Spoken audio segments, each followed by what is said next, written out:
Hey, hey. Hey, hey. Let's have a quick chat about men's health. So Douglas, do you think guys like getting themselves checked up by a doctor?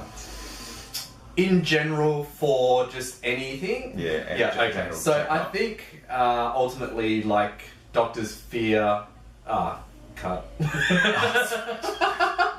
No, I think essentially with men's health, men will go to see doctors if they're sick, usually just physically. So say if they've got, you know, something where they require antibiotics, they'll go ahead and they'll go in and they'll see them for that. But if it's something more serious like mental health, where they might actually be suffering from a condition, say depression, they might be reluctant to even talk about that to friends and family before they even think of going to a doctor. Why do you think there's a reluctance there? I just think there's a stigma in the community around mental health, where as a man you can't really go ahead and share your emotions as well. It's a bit tough, isn't it? I think obviously, you know, to break any kind of stigma down, you have to understand.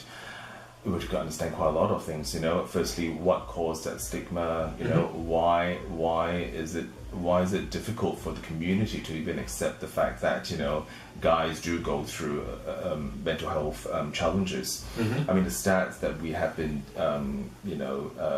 been made aware of as far as suicide rates in Australia are concerned is that, you know, men's suicide rates makes up 75% of all suicides. You know? So it wasn't really until you made me aware that up to like 5 Australian men six actually taking their lives. Is that every just day? WA only? No, in Australia, completely? every day. Yeah, and you know that's just too much. It is too much. Well, it's one life too much, really. You know, it's exactly. You know, no one really should have to be going through something like that without any kind of understanding that, you know, they do have support out there. Yeah.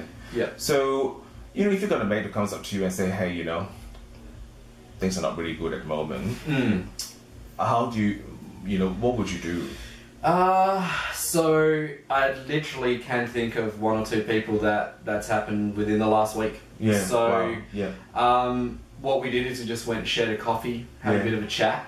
I told them that it was my opinion that maybe they should go and see a counsellor, a psychologist, talk to their local GP, just something, because they needed help. And I've noticed in their behaviour that over time they've been quite flat and distant and changed, so they needed help on some level. Good. That's really good advice. Because I think, you know, when people do go through this, you know, I think all they want is for someone to lend a listening ear, you know, or to, you know, give them some recommendation as to what the next step should be. Absolutely. Yeah.